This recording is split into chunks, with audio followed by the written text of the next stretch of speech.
Hello दोस्तों, आप सभी लोगों का हमारे YouTube चैनल में स्वागत है। जैसा कि हम इस YouTube चैनल पर जो है NTPC में जो प्रीवियस ईयर में प्रश्न पूछे गए हैं उसको हम करवा रहे हैं।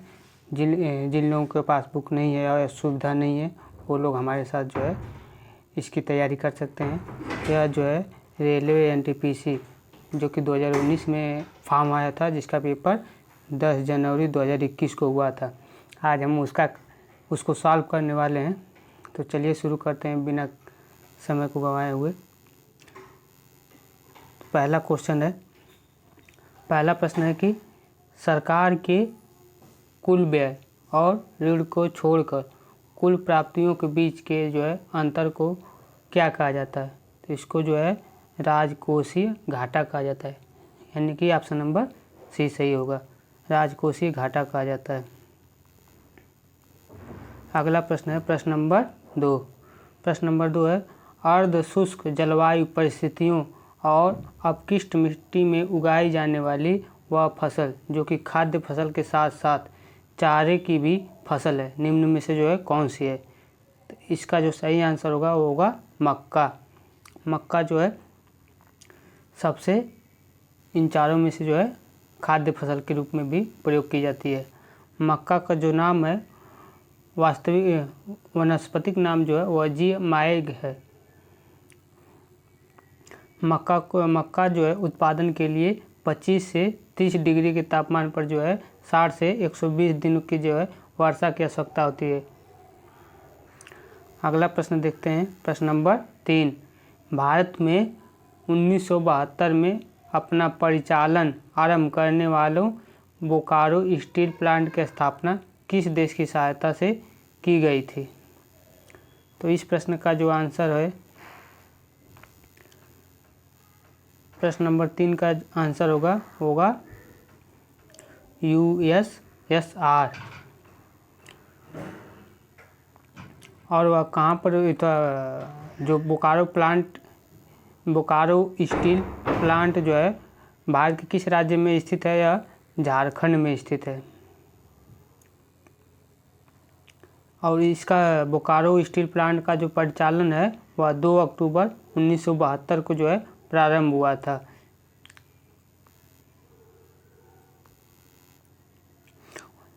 और बोकारो स्टील प्लांट का परिचालन 2 अक्टूबर 1972 को प्रारंभ हुआ था। इसे भारत सरकार की जो है steel authority of India limited यानी कि सेल के साथ मिला दिया गया है। दुर्गापुर जो इस्पात संयंत्र की स्थापना है वह ग्रेट ब्रिटेन के सहयोग से जो है की गई थी। तो पूछता है पेपर में कि दुर्गापुर इस्पात संयंत्र की स्थापना किस देश के सहयोग के द्वारा की गई थी। तो वह जो है ब्रिटेन होगा। अगला प्रश्न है प्रश्न नंबर 4। प्रश्न नंबर 4 है न्यूयॉर्क के आइकॉनिक मेडिसिन स्क्वायर गार्डन में कुश्ती करने वाली प्रथम भारतीय पहलवान कौन बनी है। तो वह बनी है बजरंग पुनिया। बजरंग पुनिया पहली भारतीय पहलवान है जिन्हें आइकॉनिक मेडिसिन स्क्वायर में कुश्ती में जो है कुश्ती लड़ी है। यह जो मुकाबला हुआ है उसे ग्रेपल एट द गार्डन यानी कि बीट द स्ट्रीट के नाम से नाम दिया गया है। अगला प्रश्न है प्रश्न नंबर 5। प्रश्न नंबर 5 है क्षेत्रीय हवाई संपर्क को सस्ता और सुविधाजनक बनाने के लिए संचालित योजना का नाम जो है क्या है। तो वह है उड़ान। ऑप्शन नंबर सी सही होगा। इसमें कुछ और भी पॉइंट है, जैसे कि प्रधानमंत्री नरेंद्र मोदी ने 27 अप्रैल 2017 को उड़ान योजना यानी कि उड़े देश का आम नागरिक की शुरुआत जो है 27 अप्रैल 2017 को की गई थी। इसका उद्देश्य जो है देश के आम नागरिकों को हवाई सफ़र की सुविधा देना है। इसके तहत विमान की आधी सीटों पर प्रति घंटे 500 किलोमीटर की यात्रा उड़ान पर अधिकतम 2500 रुपये किराया वसूला जाएगा और इससे एयरलाइन को होने वाले नुकसान की जो भरपाई भारत सरकार के द्वारा की जाएगी।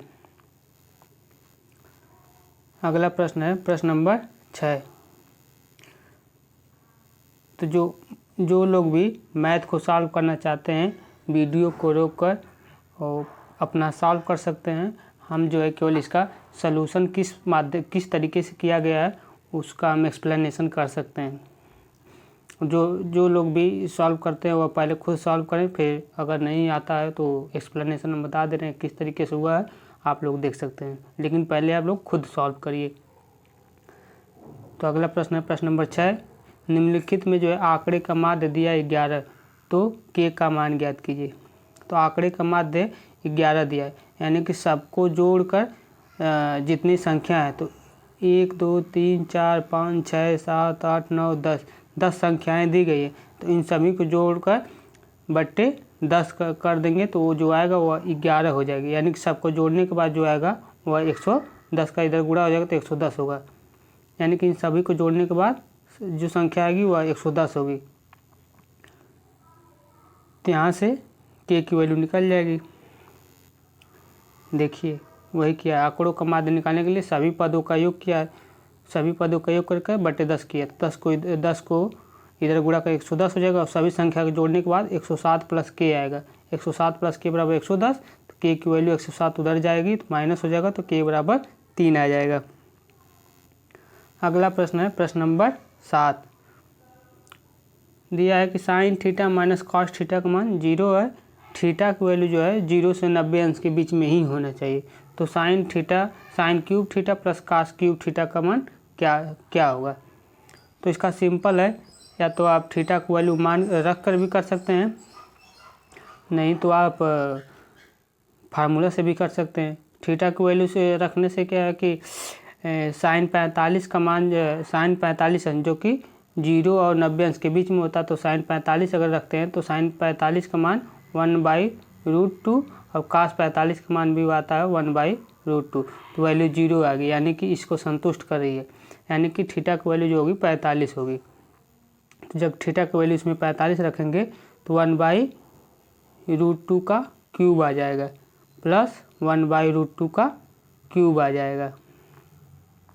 तो जब इसको सॉल्व करेंगे तो 1/√2 का क्यूब यानी कि 1/2√2 आएगा प्लस 1/2√2 आएगा, यानी कि जब इसको जोड़ेंगे तो यह 2/2√2 आएगा। तो इसका जो सही आंसर होगा वो होगा 1/√2 आ जाएगा। वही किया है। अगला प्रश्न है प्रश्न नंबर 8। 5 मीटर लंबी सीढ़ी एक दीवार के सहारे रखी गई है। 5 मीटर लंबी सीढ़ी एक दीवार के सहारे रखी गई, तो सीढ़ी हो गई, इसकी लंबाई दिया है 5 मीटर और वह दीवार की 3 मीटर ऊंचाई तक पहुंचती है। सीढ़ी को दीवार की ओर कितनी दूरी तक ले जाना चाहिए कि उसका सिरा इतनी मीटर ऊंचाई तक पहुंच सके। तो इसका सलूशन देखते हैं।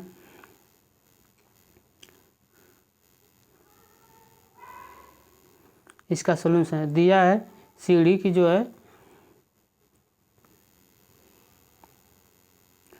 पहले कितना दिया है 5 दिया है, उसके सीढ़ी की ऊंचाई सीढ़ी जो है 5 मीटर दिया है, दीवार की 3 दिया है, यानी कि ये जो पहले सीढ़ी की जो है सीढ़ी जो है 5 मीटर है और दीवार जो है 3 मीटर। तो पूछ रहा है कि ये कितना घिसकाया जाए, यानी कि x घिसकाया जाए कि यह जो है 3 पॉइंट कुछ बढ़ गया था, कितना बड़ा था 4.8 हो जाए, 1.8 बढ़ा था ना, तो तभी 3.8 होगा, यानी कि यह हो जाए। तो इसको सॉल्व करने के लिए जो है सिंपल है कि BD की वैल्यू पहले BD की वैल्यू निकालेंगे। BD की वैल्यू निकालने के लिए √AD square minus AB square करेंगे। तो AD की वैल्यू 5 दिया है, AB की वैल्यू 3 दिया है, तो 5 स्क्वायर माइनस 3 स्क्वायर यानी कि 25 माइनस 9 16 हो जाएगा। 16 का रूट में जब करेंगे तो 4 आता है, तो 4 हो जाएगा। इसी प्रकार त्रिभुज EBE में देखेंगे तो उसमें भी यही फार्मूला लगाएंगे, तो उसमें भी EC की वैल्यू 5 दिया है, EB की वैल्यू 4.8 दिया है। तो जब इसको वर्क करेंगे तो 25 आएगा, ये 23 है, यानी 1.96 जो कि 1.4 का जो है इसको वर्गमूल होता है। तो इस प्रकार से आंसर आ जाएगा 2.6 मीटर। अगला प्रश्न है प्रश्न नंबर 9, सिंप्लीफिकेशन का सवाल है। इसको सॉल्व करेंगे बॉडमास के रूल से। पहले छोटे कोष्टक सॉल्व करेंगे तो 3 - 2 जाएगा 1 हो जाएगा, 1 का 2 में गुणा हो जाएगा तो 2 हो जाएगा। उसके बाद 3 को 72 से काटा 3 तो 3 का 72 में भाग देंगे तो 24 आ जाएगा। 24 + 9 - 2 गुणे 1 यानी कितना, तो 24 - 2 पूरा सॉल्व करने पर आ जाएगा आपकी वैल्यू 31। अगला प्रश्न देखते हैं प्रश्न नंबर 10, नीति आयोग के पहले अध्यक्ष कौन थे? तो नीति आयोग के जो पहले अध्यक्ष थे वह नरेंद्र मोदी थे। तो नीति आयोग यानी कि उसका दूसरा जो नाम है राष्ट्रीय भारत परिवर्तन संस्थान का गठन जो है 1 जनवरी 2015 को मंडल के एक प्रस्ताव के तहत योजना के आयोग पर स्थान दिया गया है। प्रधानमंत्री की अध्यक्षता वाला यह आयोग सरकार के थिंक टैंक के रूप में भी कार्य करता है। तो प्रश्न हमेशा पूछता है थिंक टैंक की अध्यक्षता जो है कौन करता है? तो प्रधानमंत्री करते हैं। प्रधानमंत्री जो है नरेंद्र मोदी नीति आयोग के तहत पहले अध्यक्ष थे और अरविंद पनगड़िया नीति आयोग के जो है प्रथम उपाध्यक्ष थे। अगला प्रश्न देखते हैं। अगला प्रश्न है प्रश्न number 11, international atomic energy agency का जो है सृजन किस वर्ष किया गया था? तो इसका सृजन जो है 1957 में किया गया था। इंटरनेशनल एटॉमिक एनर्जी एजेंसी का जो मुख्यालय है वह वियना यानी कि ऑस्ट्रिया में है और वर्तमान में इसके अध्यक्ष राफेल मरियाना है। अगला प्रश्न है प्रश्न नंबर 12, बड़ी और 2 से बड़ी और 30 से कम ऐसी कितनी संख्याएं हैं जो केवल 1 और स्वयं से विभाज्य है? यानी कि अभाज्य संख्याएं पूछा है। तो इसका सलूशन देख लेते हैं। 2 से बड़ी पूछा है तो 2 से बड़ी 3 होगा, 5, 7, 11, 13, 17, 19, 23, 29। 30 से कम पूछा तो 29। ये संख्याएं जो केवल 1 और खुद से विभाज्य होती हैं। तो कितनी संख्याएं हो जाएंगी? 9 संख्याएं हो जाएंगी।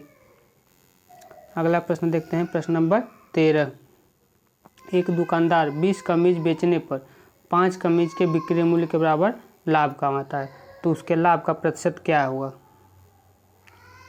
तो इसका सलूशन देखते हैं। मान लेते हैं कि कमीज का जो क्रय मूल्य है वह 1 रुपया है। 20 कमीज का जो तब क्रय मूल्य क्या, 1 कमीज का क्रय मूल्य 1 रुपया है, 20 कमीज का विक्रय मूल्य क्या होगा? तो इसका सलूशन है 20 कमीज का जो विक्रय मूल्य होगा वह 20 कमीज का क्रय मूल्य प्लस 5 कमीज का लाभ कमाता है तो 5 कमीज का विक्रय मूल्य यानी कि 15 कमीज का विक्रय मूल्य जो होगा वही 20 कमीज के क्रय मूल्य के बराबर होगा। तो यहाँ से 15 कमीज का विक्रय मूल्य हो जाएगा 20 रुपये, तो 15 कमीज का क्रय मूल्य हो गया 15 रुपये। तो लाभ पूछा है तो 20 - 15/15 × 100 यानी कि 100/3% हो जाएगा। अगला प्रश्न है प्रश्न नंबर 14, निम्नलिखित में से किसने संथाल विद्रोह और 1857 के विद्रोह के दौरान अंग्रेजों की सहायता की थी?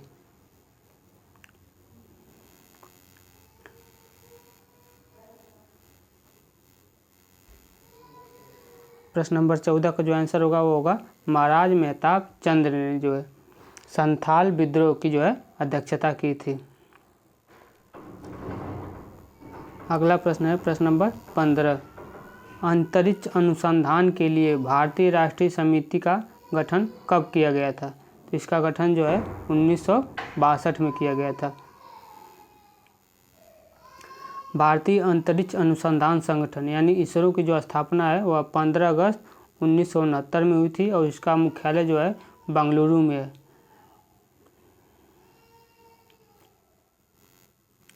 अगला प्रश्न है प्रश्न नंबर 16, कथन और निष्कर्ष का सवाल है। देखते हैं कथन क्या है। कथन कह रहा है सभी वृक्ष वन है, सभी वृक्ष वन है, कोई भी वन बड़ा नहीं है। तो निष्कर्ष पूछा है कोई वृक्ष बड़ा नहीं है, कोई भी वृक्ष बड़ा नहीं है, सही होगा। सभी वृक्ष बड़े हैं, सभी वृक्ष बड़े हैं, गलत, यानी केवल निष्कर्ष 1 सही होगा। यानी कि इसका जो सही आंसर होगा वो होगा ऑप्शन बी, केवल निष्कर्ष 1 सही होगा।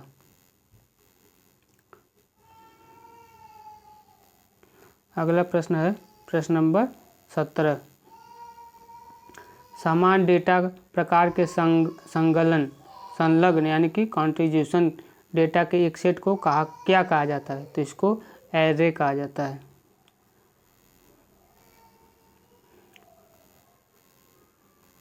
अगला प्रश्न है प्रश्न नंबर 18। 21 जुलाई 2003 और 10 मार्च 2004 दोनों तिथियों को छोड़कर के बीच दिनों की संख्या जो है कितनी होंगी? तो यह जो कैलेंडर का सवाल है। 21 जुलाई 2003 और 10 मार्च 2004 दोनों तिथियों को छोड़कर इनके बीच जो है दिनों की संख्या कितनी होंगी? तो इसका सलूशन देख लेते हैं। कब का दिया है? 21 जुलाई और 10 मार्च। 21 जुलाई और 10 मार्च। तो 21 जुलाई का है तो जुलाई में फिर कितने दिन बचते हैं? तो जुलाई में जो है दिनों की संख्या 10 होगी, तब जाकर 10 और 31 का हो जाए। तो जुलाई में दिनों की संख्या 10, फिर अगस्त में 31, सितंबर में 30, अक्टूबर में 31, नवंबर में 30, दिसंबर में 31, जनवरी में 31, फिर फरवरी में 29, क्योंकि 2003 के बाद 2004 आया था, जनवरी में 29, फिर मार्च में जो है केवल 10 मार्च तक ये पूछा है, तो 10 मार्च के अंदर यानी कि केवल 9। तो इनको जोड़ देंगे तो इनको जोड़ने पर आ जाएगा 232। कुल दिनों की संख्या 232 होगी। अगला प्रश्न है प्रश्न नंबर 19। नीचे दिए गए विकल्पों में उस विकल्प चयन के जो इसके स्थान पर आएगा। तो यह किस प्रकार संबंधित है? तो 10 में 8 जोड़ेंगे तो 18 हो जाएगा, फिर 18 में 10 जोड़ेंगे तो 28 हो जाएगा, फिर 28 में 12 जोड़ेंगे तो आपका 40 हो जाएगा। इसमें जो है पहले 8 जोड़ा गया है, फिर 8 में 2 जोड़कर फिर 10 जोड़ा गया है, मतलब 8 के बाद जो सम संख्या है, फिर उसके बाद 12 जोड़ा गया है, सम संख्याएं जोड़ा गया है। अगला प्रश्न है प्रश्न नंबर 20। प्रश्न नंबर 20 है छायांकित भाग का जो है क्षेत्रफल ज्ञात कीजिए। छायांकित भाग का क्षेत्रफल ज्ञात कीजिए। तो ये टोटल मिलाकर जो है एक वर्ग बन जाएगा। तो आयत के क्षेत्रफल में से जो है वर्ग का क्षेत्रफल घटा देंगे, तो आयत का क्षेत्रफल हो जाएगा 8 गुणे 15। आयत का क्षेत्रफल हो जाएगा 120 और वर्ग का क्षेत्रफल हो जाएगा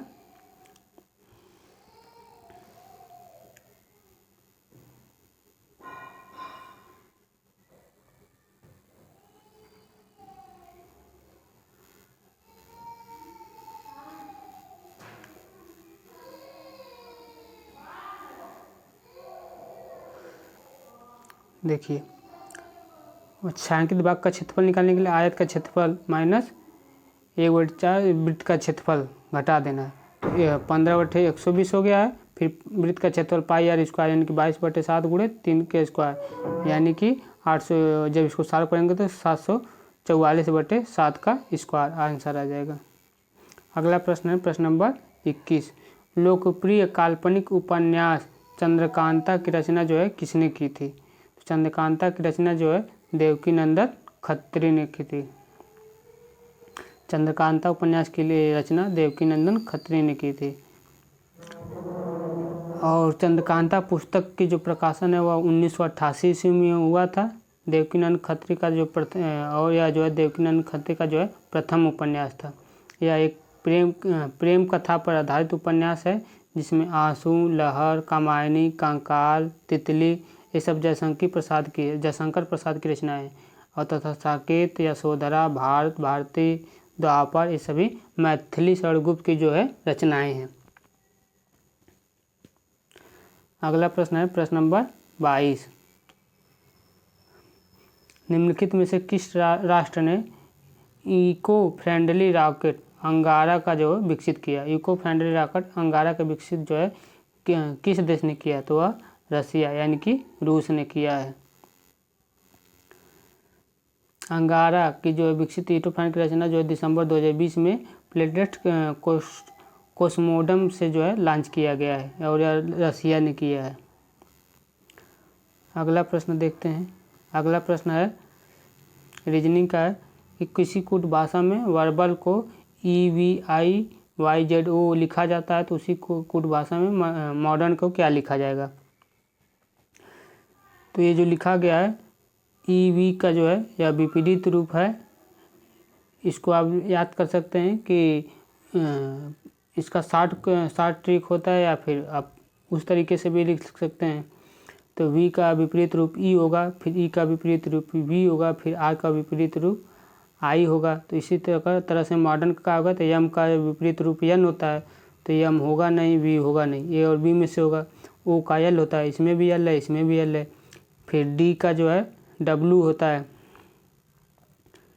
D का W होता है, नहीं V होता है, D का W होता है तो इसमें W है नहीं, इसमें है तो इसका ऑप्शन ए सही हो जाएगा। पूरा चेक करने की ज़रूरत नहीं है। अगला प्रश्न है, अगला प्रश्न 24। ड्रेस मटेरियल के एक दुकान ने प्रत्येक वस्तु पर उसके वास्तविक मूल्य लागत से 25% अधिक मूल्य अंकित किया, यानी कि मार्केट प्राइस 25% अधिक किया है। उसने प्रत्येक वस्तु के अंकित मूल्य पर 12% की जो है उसके बाद छूट दे दिया। यदि एक सूट भर का जो कपड़ा 2750 रुपये में बेचता है तो दुकानदार को लाभ कितना होगा। तो इसको निकालने का बहुत सिंपल तरीका है, आइए इसका सलूशन करवा देते हैं। माना जो है वस्तु का वास्तविक मूल्य जो है X रुपये है और विक्रय मूल्य जो है 2750 रुपये। अंकित मूल्य कितना होगा, अंकित मूल्य जो है 25% अधिक अंकित करता है, यानी कि 125/100 हो जाएगा X का। तो उसमें दिया है, उसमें प्रश्न के अनुसार जैसा कि बोला है कि वह जो है अंकित मूल्य पर 125% अधिक अंकित करता है, यानी कि 125/100 गुणे X यह हो जाएगा, गुणे 28% का लाभ कमाता है, यानी कि 88/100 बराबर कितने में बेचता है, 2750 रुपये में बेचता है। तो यहाँ से X की वैल्यू आ जाएगी, यानी कि वास्तविक मूल्य आ जाएगा। तो वास्तविक मूल्य इसका आ गया 2500 रुपये और बेचा कितने में, 2700 रुपये में। तो इसका जो लाभ होगा वो होगा 250 रुपये। अगला प्रश्न है प्रश्न नंबर 25। नवंबर 1944 में सांप्रदायिक समस्याओं पर गांधी जिन्ना चर्चा विफल होने के बाद एक न्यायिक ढांचे में सांप्रदायिक समस्या की जांच करने के लिए गैर पक्षीय सम्मेलन की अस्थायी समिति द्वारा कौन सी समिति नियुक्त की गई थी।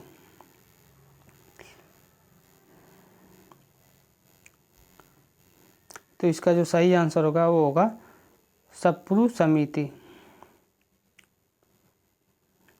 इससे संबंधित कुछ तथ्य हैं, देखते हैं।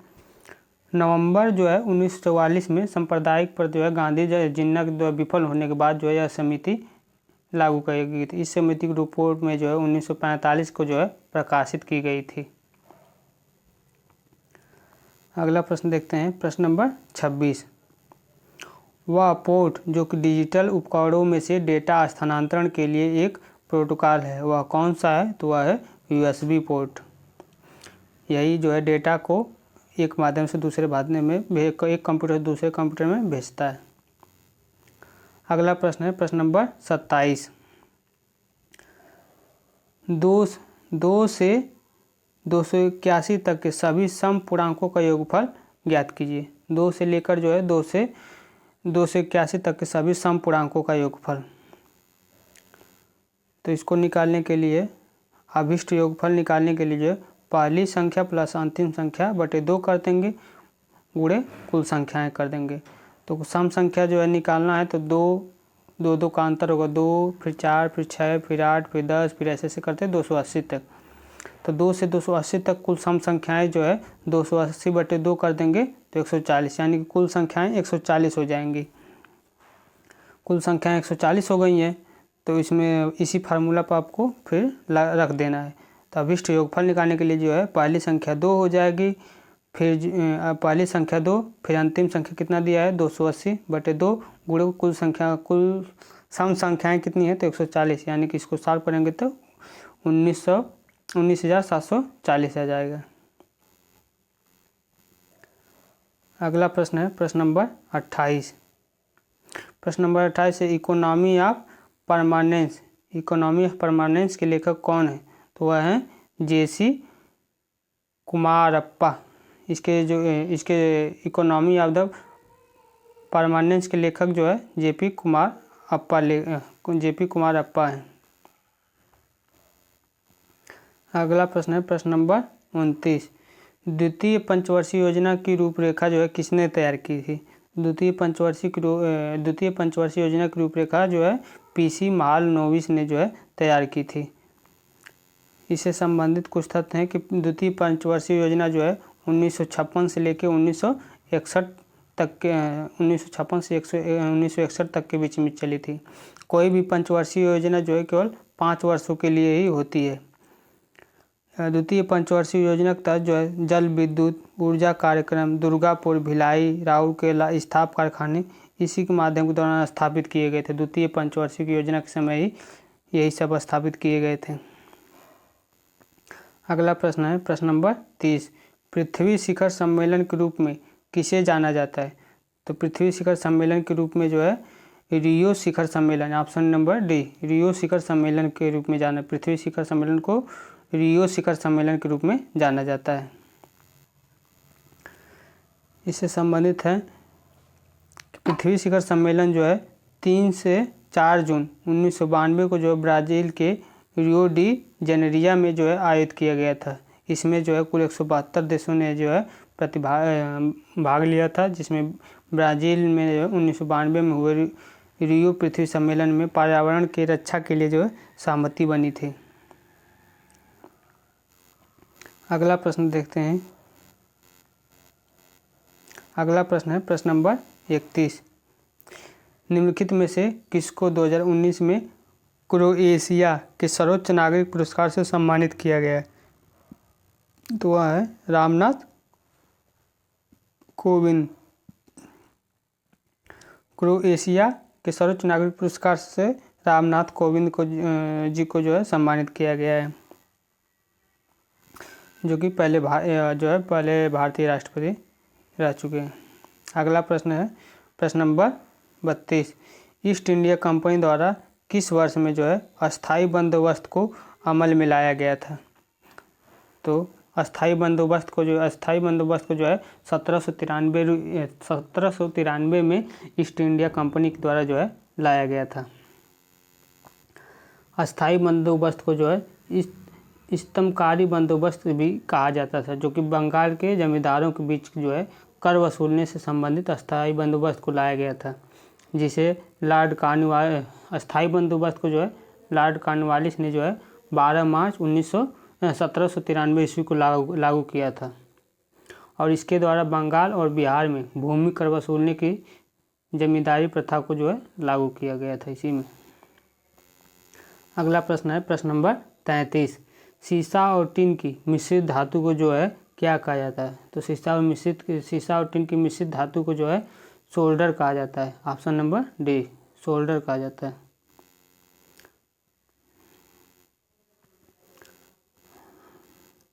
अगला प्रश्न है प्रश्न नंबर 34। श्वेत क्रांति जिस प्रकार दुग्ध उत्पादन से संबंधित है, उसी प्रकार पीली क्रांति किससे संबंधित है? तो वह है तिलहन से संबंधित है। पीली क्रांति जो है तिलहन से संबंधित है। इसमें और भी देख लेते हैं। हरित क्रांति जो है किससे संबंधित है? तो वह खाद्यान्न उत्पादन से संबंधित है। श्वेत क्रांति जो है दुग्ध उत्पादन से संबंधित है, जबकि पीली क्रांति किससे संबंधित है? खाद्य तेल और तिलहन से संबंधित, जो कि पेपर में पूछा था। नीली क्रांति किससे संबंधित है? तो वह मत्स्य उत्पादन से संबंधित है। गुलाबी क्रांति किससे संबंधित है? तो वह प्याज और झींगा मछली के जो है उत्पादन से संबंधित है। जबकि रजत क्रांति किससे संबंधित है? तो रजत क्रांति अंडा और मुर्गी उत्पादन से संबंधित है रजत क्रांति। और जो है गोल क्रांति किससे संबंधित है? तो वह आलू उत्पादन से संबंधित है। तो यह जो है बहुत ही महत्वपूर्ण है, इसको आप लोग ज़रूर याद कर लीजिएगा, क्योंकि हरित क्रांति पेपर में ज़रूर पूछता है, तो इसमें से कोई एक न एक ज़रूर आएगा। अगला देखते हैं, अगला प्रश्न है प्रश्न नंबर 35। प्रश्न नंबर 35 है, दो अंकों की संख्याओं के योग 5 है। दो अंकों की संख्याओं का योग 5 है। यदि अंकों के क्रम को उलट दिया जाता है तो नई संख्या में एक बढ़ाने पर, तो जो नई संख्या आती है उसमें एक बढ़ाने पर वह मूल संख्या के 3 गुना के बराबर हो जाती है। तो संख्या क्या होगी? तो इसका सलूशन देखते हैं। मान लेते हैं कि वह दो अंकों की संख्या जो है 10x + y है। शर्त के अनुसार दोनों संख्याओं के योग को जोड़ दिया जाता है, यानी कि x + y जोड़ दिया जाता है तो 5 आते हैं, तो y बराबर 5 - x आएगा। फिर दूसरी शर्त क्या है कि जब संख्याओं के जो है स्थान को उलट दिया जाता है और उसमें एक जोड़ दिया जाता है, यानी कि 10x + y × 3। यहाँ पर क्या पूछा है? 3 गुना के बराबर हो जाती है। जब एक बढ़ा जाता है तो 3 गुना के बराबर हो जाती है, यानी कि जो पहले संख्या है उसको जब उलट दिया जाता है, यानी कि 10y + x कर दिया जाता है और उसमें एक जोड़ दिया जाता है, तो जो आता है वह पुरानी वाली संख्या यानी कि 10x + y के जो है 3 गुना के बराबर हो जाती है। तो यही प्रश्न में कहा है कि जब पुरानी वाली संख्या, यानी कि पहले संख्या क्या थी? 10x + y थी, तो उसको संख्याओं को आगे उलट दिया जाता है, यानी कि अब 10y + x कर दिया जाता है। फिर उसके बाद जब उसमें एक जोड़ दिया जाता है तो वह जो है संख्या पुरानी वाली संख्या यानी कि 10x + y की 3 गुना हो जाती है। तो ये समीकरण बन जाता है। तो इसको सॉल्व करेंगे तो 30x जब इसको सॉल्व करेंगे तो 30x + 3y 30x + 3y बराबर 10y + x + 1 हो जाएगा। तो x को इधर लाएंगे तो 29x आएगा, y को लाएंगे तो -7y बराबर 1 हो जाएगा, यानी कि 29x - 7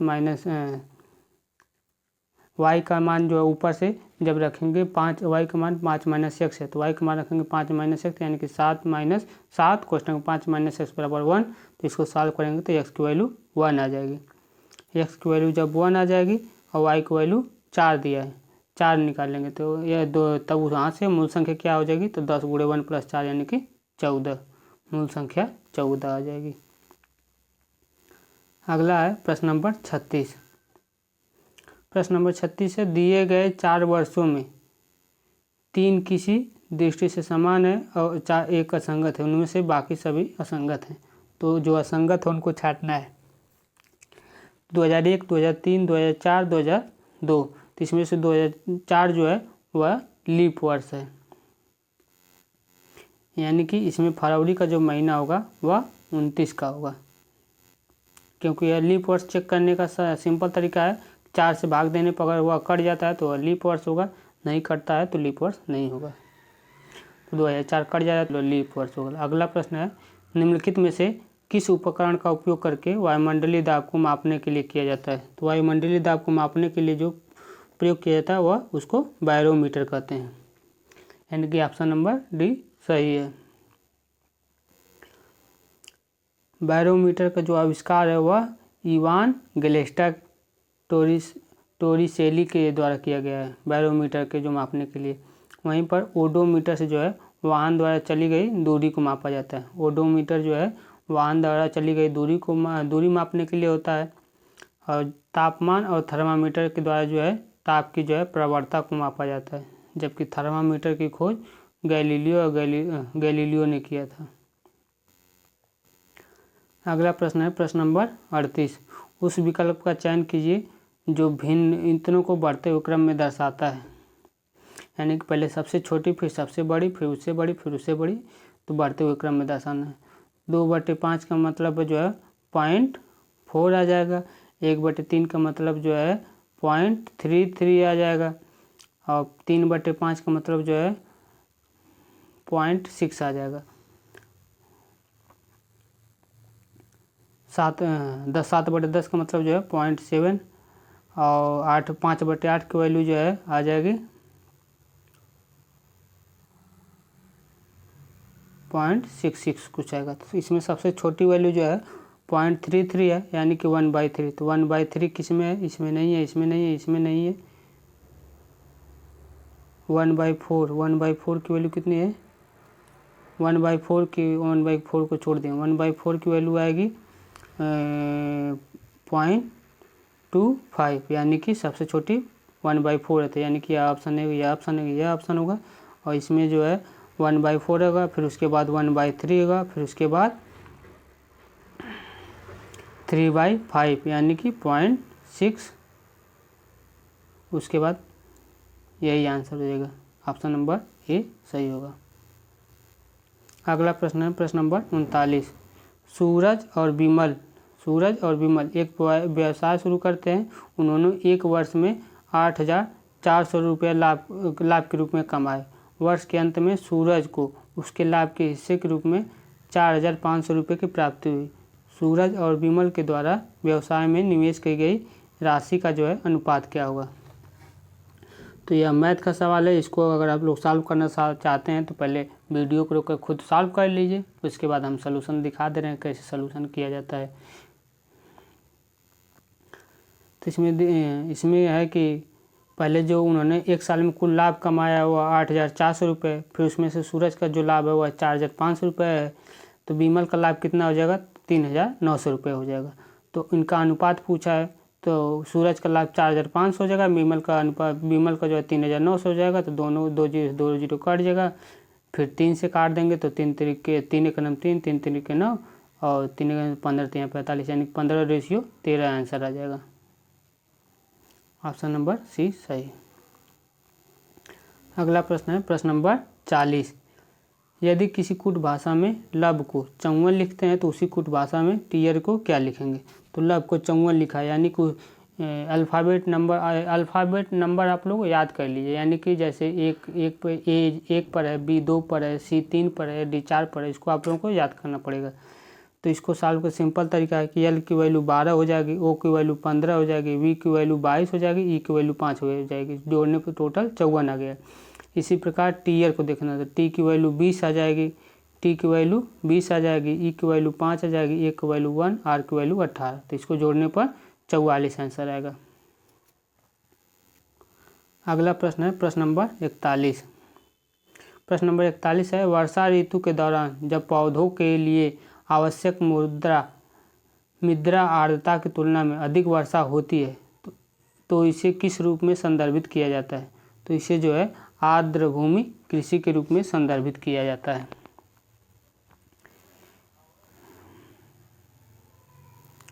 अगला प्रश्न है प्रश्न नंबर 42।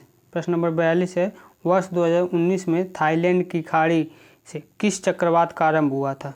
तो थाईलैंड की खाड़ी से जो है पाबुक नामक चक्रवात का जो है आरंभ हुआ था। जो पाबुक नामक चक्रवात जो उत्पन्न हुआ था वह चेन्नई से करीब 380 किलोमीटर दक्षिण से पूर्व में जो है विकसित हुआ था। अगला प्रश्न है प्रश्न नंबर 43। यह सिंप्लीफिकेशन सवाल है, सिंपल से इसको जोड़ देना है। तो इसको जोड़ने के लिए पहले इसका सही तरीका होता है लिखने का कि 8.8, फिर उसके बाद कितना हो, 0 लगाए, कोई फर्क नहीं पड़ता है। तो इतना कर दिए, फिर इसमें नंबर 2 जोड़े हैं 0.08 ये जोड़े हैं। फिर तीसरे पर क्या है कि 8.88 है। फिर तीसरे पर 0.808 अब इसको सॉल्व करेंगे तो ये पूरा सॉल्व करेंगे तो लास्ट में 8 आएगा। फिर इसको जोड़ेंगे तो 8 8 16 आ जाएगा। फिर ये तीनों जोड़ेंगे तो 8 3 24 1 25 आएंगे, 2 बचेगा। तो इसको फिर जोड़ेंगे तो 8 दूनी 16, 16 2 18 और ये इतना दशमलव यानी कि 18.568। तो इसको जोड़ेंगे 18.568, 18.568, 18.568। ये ऑप्शन नंबर ए सही होगा। अगला प्रश्न है प्रश्न नंबर 44। वह छोटी से छोटी संख्या ज्ञात कीजिए जो 2 से 10 तक की सभी संख्याओं से विभाज्य है। वह छोटी से छोटी संख्या जो ज्ञात जो 2 से लेकर 10 तक की सभी संख्याओं से विभाज्य है। तो छोटी से छोटी संख्या देखनी है तो 9 जो है 3 से विभाज्य है, 4 से विभाज्य नहीं है, तो ये नहीं होगा। 10 जो है यह केवल सम संख्याओं से विभाज्य है, तो ये भी नहीं होगा। सी जो है 504 2 से विभाज्य है, 4 से विभाज्य है, 6 से विभाज्य है, 8 से विभाज्य है, 3 से चेक करते हैं तो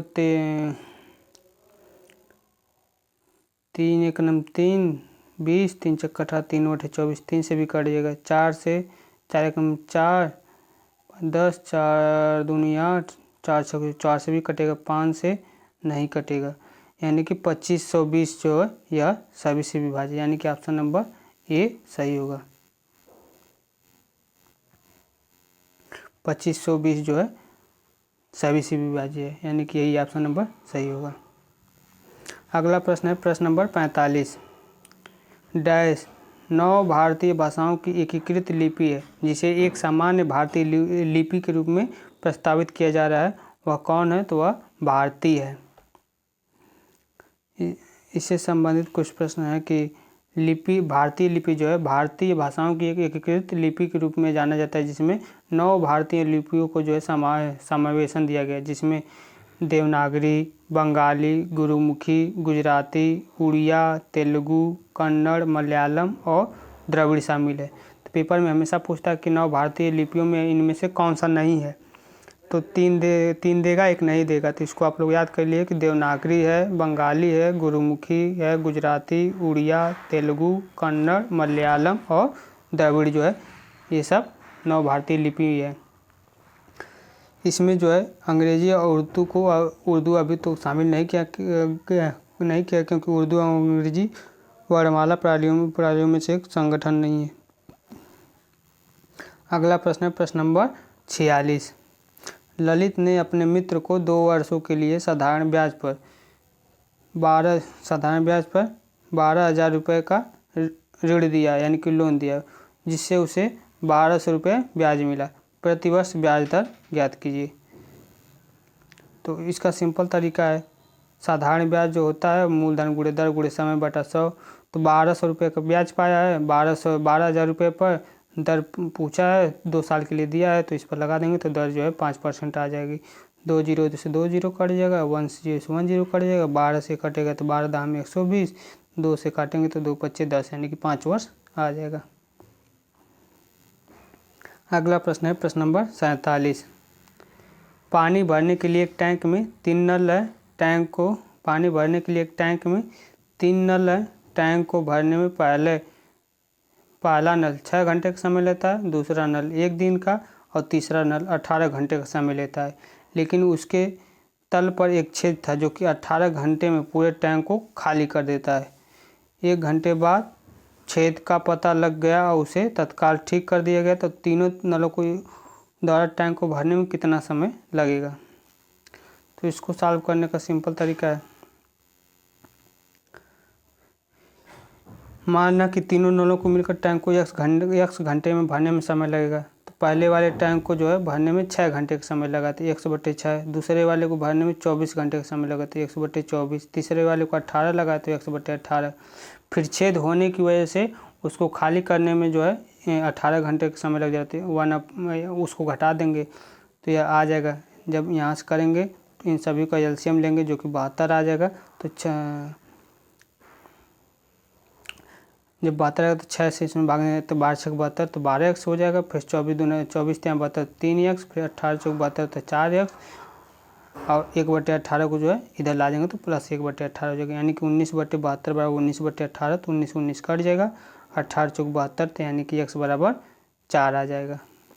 तो x बराबर 4 आंसर हो जाएगा। प्रश्न नंबर 48। प्रश्न नंबर 48 है, सुशील एक कार्य को 15 घंटों में पूरा कर सकता है, वही बिशन वही कार्य 18 घंटे में पूरा कर सकता है। दोनों एक साथ काम करें तो पूरा काम कितने दिन में कर सकते हैं? तो सुशील उसी कार्य को 15 घंटे में कर सकता है, जबकि बिशन उसी काम को 18 घंटे में पूरा कर सकता है। दोनों मिलकर कितना काम करेंगे? तो इसका जो एवरेज लेंगे 18 × 15 करेंगे। इसको आइए समझाते हैं। तो सुशील 15 घंटे में करता है, बिशन 18 घंटे में करता है, तो इसका जो एलसीएम होगा वह 90 होगा। 90 लेंगे तो 15 छक्का 90 हो जाएगा, 18 25 90 हो जाएगा। तो दोनों जोड़ को कितने में किया है? तो टोटल काम 90 यूनिट है, तो 90 बटे इनकी एफिशिएंसी कितनी है? तो 4 है और इतना 6 है और 5 है, 6 25 11, तो 11 के हिसाब से 8 घंटे 2 सही 11 8 सही 2/11 घंटे में पूरे काम को दोनों मिलकर करेंगे। अगला प्रश्न है प्रश्न नंबर 49। कामाख्या मंदिर जो है किस राज्य में स्थित है? तो कामाख्या मंदिर है जो है वह असम राज्य में स्थित है। कामाख्या मंदिर जो है असम राज्य में स्थित है। इससे संबंधित कुछ है। कामाख्या मंदिर जो है असम की राजधानी दिसपुर के जो पास में गुवाहाटी से 8 किलोमीटर की दूर पर कामाख्या में स्थित है। यह मंदिर शक्ति की देवी सती का जो है मंदिर है। यह पहाड़ी नीलाचल पहाड़ी पर बसा हुआ है। प्राचीन काल से सतयुगीन तीर्थ कामाख्या वर्तमान में तंत्र सिद्धि का सर्वोच्च स्थल है। प्रत्येक वर्ष कामाख्या मंदिर में अम्बुबाची मेले का जो है आयोजन किया जाता है। अगला प्रश्न है प्रश्न नंबर 50। मुगल कालीन प्रसिद्ध गायक तानसेन किस भारतीय संगीत शैली से संबंध रखते थे? तो तानसेन जो है वह किस भारतीय संगीत से संबंध रखते थे? तो इसका आंसर देखते हैं, हमें इसमें कुछ डाउट है। तो इसका जो सही आंसर होगा वो होगा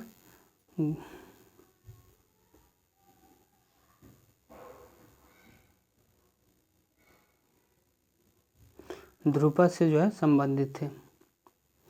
तीसरे संबंध देखते हैं। तानसेन का जन्म जो है ग्वालियर यानी कि मध्य प्रदेश में हुआ था। इनका मूल नाम रामतनु था। तानसेन भारत के प्रसिद्ध महानकार संगीतकार थे। इन्होंने शास्त्रीय संगीत के विकास में अपना जो है महत्वपूर्ण योगदान दिया। तानसेन भारतीय संगीत शैली ध्रुपद से जो है संबंधित रखते थे। उन्होंने स्वामी हरिदास से जो है ध्रुपद शैली की शिक्षा हरिदास से जो है ध्रुपद शैली की शिक्षा जो है इन्होंने ग्रहण की थी। तानसेन मुगल सम्राट अकबर के नवरत्नों में से जो है एक थे। तो यह प्रश्न हमेशा पूछता है कि तानसेन किस सम्राट के समय जो है नवरत्नों में से एक थे? तो वह तानसेन था अकबर के समय। मियाँ की टोड़ी, मियाँ की मल्हार आदि रंगों की रचना तानसेन ने जो है की थी। अकबर ने जो है तानसेन को मियाँ का शीर्षक दिया था। अगला प्रश्न है प्रश्न नंबर 51। प्रश्न नंबर 51 है यदि x की power 4 minus 2x cube plus 3x square plus minus x plus k x minus 3 का जो गुणज है तो k का मान ज्ञात कीजिए। k का मान निकालिए। x माइनस 3 जो है इसका गुणज है तो x की वैल्यू 3 रखने पर इसकी वैल्यू 0 आएगी। तो x की वैल्यू 3 रखेंगे। तो जब x की वैल्यू 3 रखेंगे तो यहाँ पर वही किया भी है। देखिए x की वैल्यू जो है 3 रखेंगे तो ये 3 की पावर 4 माइनस 2 3 की पावर 3 हो जाएगा प्लस 3 इंटू 3 की पावर 2 हो जाएगा माइनस 3 प्लस के हो जाएगा। तो 3 की पावर 4 81, 3 की पावर 3 27 का जब 2 में गुणा करेंगे तो 54 प्लस 3 का पावर 3 तरीक के 9 9 तरीक 27 यह हो जाएगा माइनस 3 प्लस के। यहाँ से के की वैल्यू माइनस 51 आ जाएगा। माइनस 51 आंसर हो जाएगा। अगला प्रश्न है प्रश्न नंबर 52। प्रश्न नंबर 52 कोण PBQ रेखा ABC बिंदु B पर स्थित स्पर्श रेखा है। BP बराबर BQ दिया है। BP बराबर BQ और कोण QBC 72 दिया है। कोण BC तो को पूछा है कोण PBQ कोण पूछा है कोण PBQ कितना होगा? PBQ यानी कि यह वाला कोण पूछा है।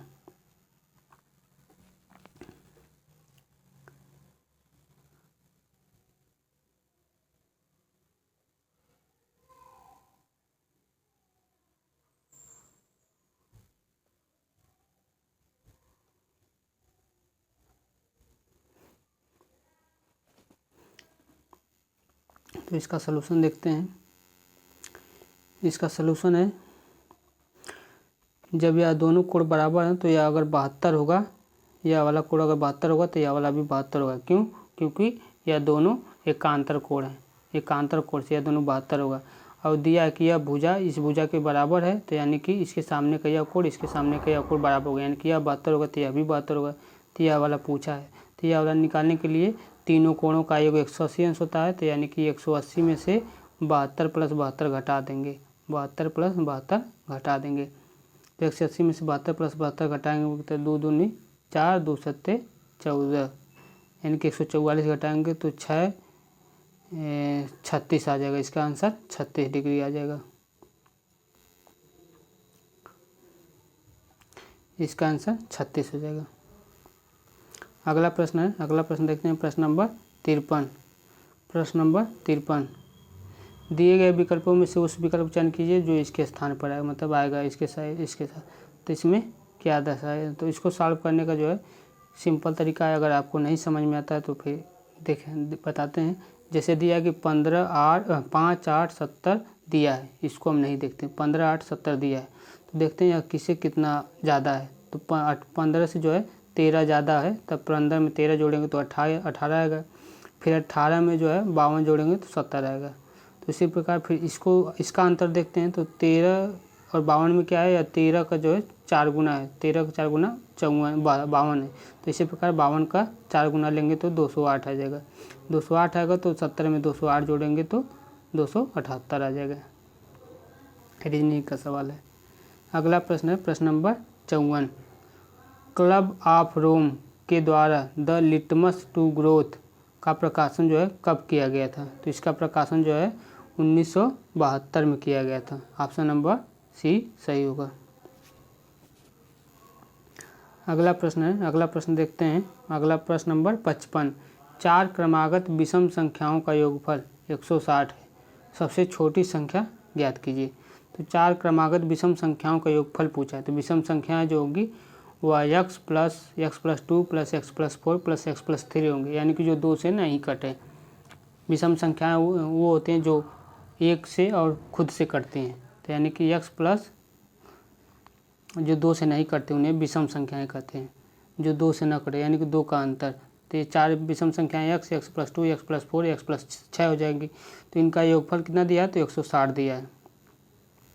तो इनका योगफल 160 दिया है। तो इन सभी को जोड़ने पर 160, तो यानी कि यहाँ से कितने x हो गए, तो 1 2 3 4, तो 4x हो गए। तो 4x + 12 बराबर 4x + 12 बराबर 160 हो गया। तो 4x की वैल्यू 148 आ गई, तो x की वैल्यू 37 हो जाएगा। अगला प्रश्न है प्रश्न नंबर 56। प्रश्न नंबर 56 है प्रश्न नंबर 56 है 40 छात्रों के द्वारा प्राप्त अंकों का माध्य 68 है। बाद में यह पाया गया कि 25 को गलती से 45 पढ़ा गया, तो सही माध्य ज्ञात कीजिए। इसको सॉल्व करने का सिंपल तरीका है, सभी बच्चों को जोड़ने पर कितना आया है, तो 68 × 40, यह टोटल संख्याएं हो गई, इतना आया है। और यह कब आया है, जब 25 को गलती से 45 पढ़ा गया है। 25 को गलती से 45 पढ़ने पर इतना आ गया है। तो अब 45 के स्थान पर 25 रखेंगे तो कितना आएगा, तो 45 के स्थान पर जब 25 रखेंगे तो 45 - 25 कर देंगे तो आ जाएगा 0, 4 में से 2 = 2, यानी कि 20 कम आना चाहिए। जब जोड़ने पर जो है इतना अधिक आ गया था, 20 कम आना चाहिए। तो इसको गुणा करने पर जो संख्याएं आएंगी उसमें से 20 घटा देंगे। 20 घटा देंगे तो जो संख्याएं आएंगी उस पर फिर 40 से भाग दे देंगे तो माध्य आ जाएगा। प्रश्न नंबर, इसका सलूशन क्या दिया है, तो इसका सलूशन वही है। 45 - 45 करने पर 45 - 25 करने पर 20 आ गया है। बड़ी औसत कितना हो जाएगा, तो 20/40 दिए 0.5 आ जाएगा। तो पहले 68 दिया था, 68 में से 67.5 वही किया है, 60 काट किया, हम बेसिक से बताए हैं। अगला प्रश्न है प्रश्न नंबर 57। मैक्स अपने घर से 15 किलोमीटर पश्चिम दिशा में चलता है। तो अपने घर से, मान लीजिए उसका घर यहाँ पर है, अपने घर से 15 किलोमीटर पश्चिम दिशा में चलता है। फिर वह बाईं ओर मुड़ता है और 15 किलोमीटर चलता है। फिर वह बाईं किलोमीटर मुड़ता है, 15 किलोमीटर चलता है। बाईं मुड़ता है, 15 किलोमीटर चलता है। फिर वह बाईं ओर मुड़ता है और 15 किलोमीटर चलता है। फिर वह बाईं ओर अपने इधर ही मुड़ेगा। फिर वह बाईं ओर मतलब 15 किलोमीटर चला, 15 किलोमीटर चला और स्कूल पहुँच गया। अब वह स्कूल पहुँच गया। उसके घर और स्कूल के बीच न्यूनतम कितनी दूरी होगी, कितनी होगी, तो वह 15 किलोमीटर ही होगी, क्योंकि यह 15 गया है फिर 15 आया है, तो 15 इधर गया तो 15 इधर भी होगा, तो 15 किलोमीटर की दूरी होगी, यानी कि ऑप्शन नंबर ए सही होगा।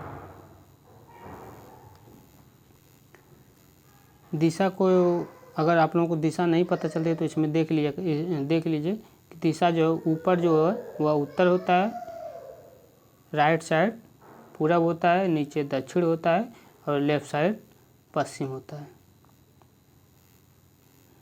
अगला प्रश्न है प्रश्न नंबर 58। भूमिका व भौतिक विस्तार जिस पर फसलें बोई और काटी जाती है उसको क्या नाम दिया जाता है? तो उसको कुल बीजारोपित भूमि कहते हैं। तो उसको नेट सोन एरिया यानी कि कुल बीजारोपित भूमि कहते हैं।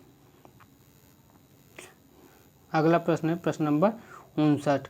नाइट्रोजन यौगिकीकरण के माध्यम से मृदा की जो प्राकृतिक उर्वरता बढ़ाने वाली फसलें हैं क्या कहलाती हैं? तो वह जो है फसलीदार फसलें कहलाती हैं। मृदा की जो है शक्ति बढ़ाने के लिए क्या कहलाती है? तो मृदाकार फसलें कहलाती हैं। अगला प्रश्न है प्रश्न नंबर 60। खाद्य पदार्थ वस्त्र जैसे उत्पाद एवं मनोरंजन जैसी सुविधाओं को उनकी अंतिम उपभोक्ताओं के द्वारा खरीदे जाने पर जो है मिलता है उसको क्या कहा जाता है? तो उसको उपभोग वस्तुएं कहा जाता है। जैसे हम खाते हैं या पहनते हैं या फिर मनोरंजन के लिए जो भी वस्तुएं प्राप्त करते हैं उसको उपभोग वस्तुएं कहा जाता है। अगला प्रश्न है प्रश्न नंबर 61। प्रश्न नंबर 61 है हमारी जीवा पर कौन सा अभिग्राही यानी कि रिसेप्टर स्थित होता है? तो जीवा पर जो रिसेप्टर स्थित होता है उसे रस संवेदी कहते हैं। रस संवेदी जो है हमारी जीवा पर स्थित होता है।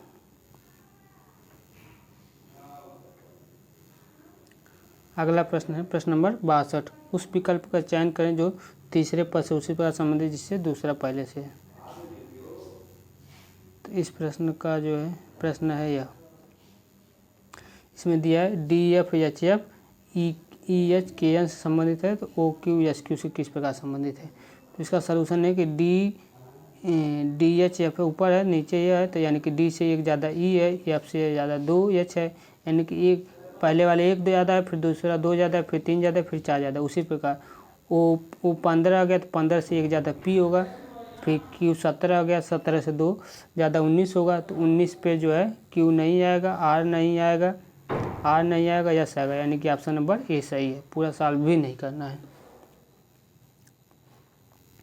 अगला प्रश्न है प्रश्न नंबर 63। प्रश्न नंबर 63 है 1932 का पूना पैक्ट समझौता महात्मा गांधी और इनमें से किस नेता के बीच जो है हस्ताक्षरित किया गया था? तो पूना पैक्ट समझौता जो है महात्मा गांधी और डॉक्टर भीमराव अंबेडकर के बीच जो है समझौता किया गया था। इससे संबंधित कुछ तथ्य देख लेते हैं। पूना समझौता जो है पुणे के जो है यरवड़ा सेंट्रल जेल यानी कि 24 सितंबर 1932 को हुआ था। अंग्रेज सरकार ने इस समझौते को सांप्रदायिक अधिनिर्णय में संशोधन के रूप में अनुमानित प्रदान की थी। इस समझौते में दलित वर्ग के लिए पृथक निर्वाचन मंडल को जो है त्याग दिया गया तथा दलित वर्गों के लिए आरक्षित सीटों की संख्या प्रांतायिक विधानमंडलों में 71 से बढ़ाकर 148 कर दी गई तथा केंद्रीय विधायकों की कुल संख्या में 18% कर दी गई थी।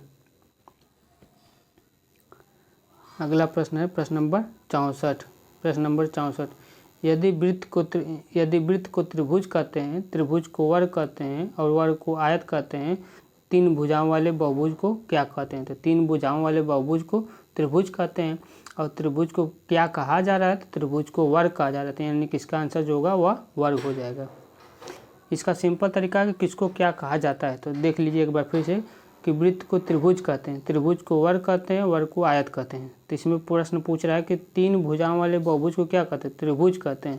तो इसका आंसर त्रिभुज नहीं होगा। त्रिभुज को जो है कहा क्या जाए, तो इसमें देखिए दिया है त्रिभुज को वर्ग कहते हैं, तो इसका जो आंसर होगा वह वर्ग हो जाएगा।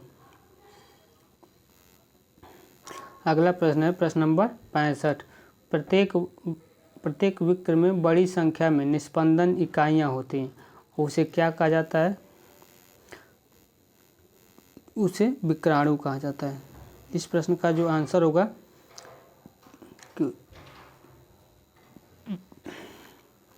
अगला प्रश्न है प्रश्न नंबर 66।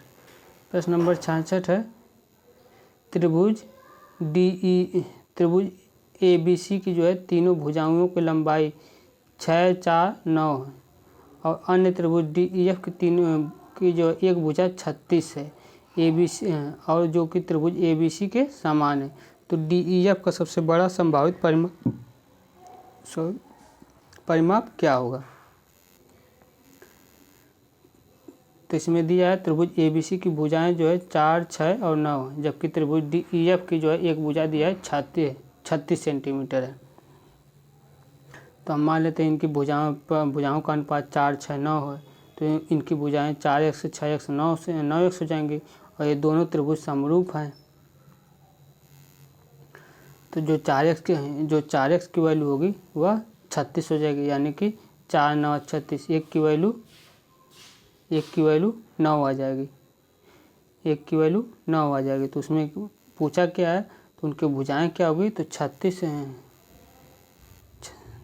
एक की वैल्यू 9 36 हो गई।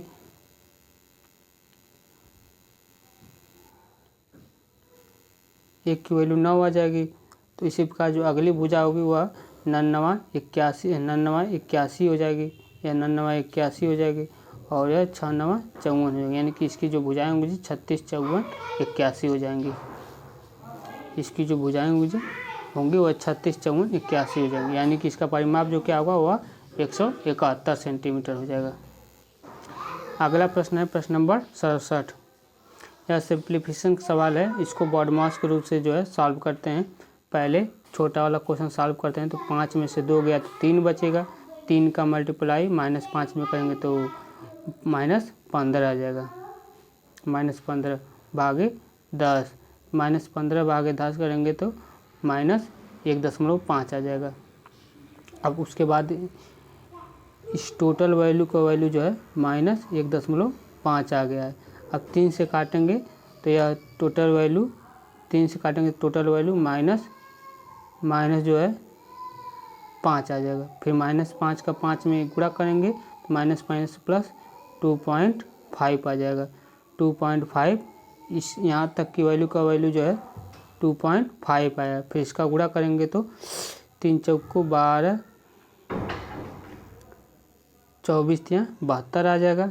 72 वैल्यू हो गई और इसमें से घटाना कितना है, 2.5 घटा देना है। तो घटाएंगे तो 10 में यहाँ 10 में से 5 गया 5, 2 है ना, हाँ। फिर उसके बाद यह 9 आ जाएगा, यानी कि 69। इसका जो सही आंसर होगा वो होगा 74.5। कैसे सॉल्व किया है, डिवाइडेड बाय 2 कहाँ है, 5/2।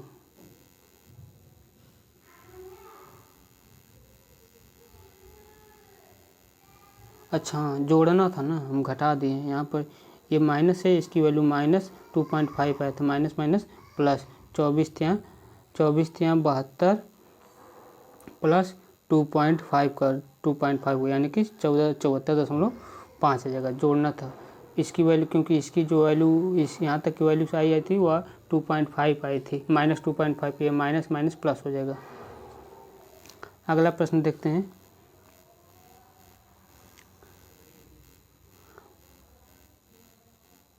अगला प्रश्न है प्रश्न नंबर 68। पेशी कोशिका में ऑक्सीजन की कमी होने पर पाइरूवेट विभाजित होकर किस में परिवर्तित हो जाता है? तो पाइरूवेट जो है विभाजित होकर लैक्टिक एसिड और ऊर्जा में परिवर्तित हो जाता है। पेशी कोशिका में ऑक्सीजन कमी होने पर जो पाइरूवेट विभाजित हो जाता है वह लैक्टिक एसिड और ऊर्जा में परिवर्तित हो जाता है। इसका यह फार्मूला है। अगला प्रश्न है प्रश्न नंबर 69। सिंप्लीफिकेशन का सवाल है। इसको सॉल्व करने के लिए पहले छोटे वाले को सॉल्व करेंगे तो 36 का रूट जो हो जाएगा यह आ जाएगा 6 + 19 6 25 हो जाएगा। तो अब यह बड़े वाले का रूट में 25 आ गया, तो 25 का जो है 5 आ जाएगा रूट, 5 आ जाएगा। तो 5 का फिर 8 में मल्टीप्लाई करेंगे तो 8 × 25 40 हो जाएगा। फिर 40 को यह जोड़ेंगे तो यह 5 हो जाएगा, 8 × 4 12 हो जाएगा, 225। यानी कि इसकी वैल्यू टोटल 225 आ जाएगी। 225 का जब रूट खोलेंगे तो यह 5 आ जाता, 15 आ जाएगा। तो 15 + 66, 6 × 25 11, 6 × 25 11, 6 × 7 8 आ जाएगा। यानी कि इस टोटल वैल्यू की वैल्यू 81 आ जाएगा। तो 81 का जो रूट आता है वह कितना हो जाएगा, 9 हो जाएगा। अगला प्रश्न देख लेते हैं। अगला प्रश्न जो है प्रश्न नंबर 17। प्रश्न नंबर 17 जो है ए बी और सी त्रिभुज ए बी सी के आंतरिक कोण है। त्रिभुज ए बी सी के आंतरिक कोण है तो निम्न में से सरलीकरण सरल कीजिए। तो ए बी सी के आंतरिक कोण है यानी कि ए प्लस बी प्लस सी बराबर जो है 180 अंश होगा। ए प्लस बी प्लस सी बराबर 180 अंश होगा। तो यानी कि बी प्लस सी बाई 2 बराबर जो है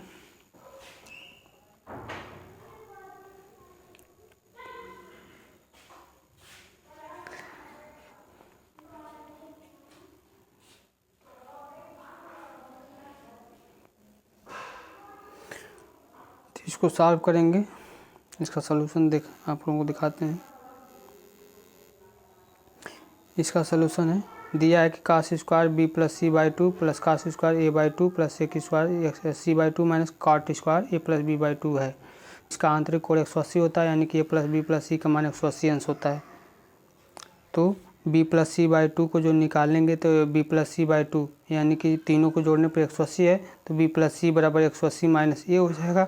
बी प्लस सी बाई 2 करेंगे तो 180 माइनस ए बाई 2 हो जाएगा यानी कि 180 बाई 2 माइनस ए बाई 2 अलग अलग कर दिया। कास स्क्वायर ए बाई 2 उसी तरह रहेगा।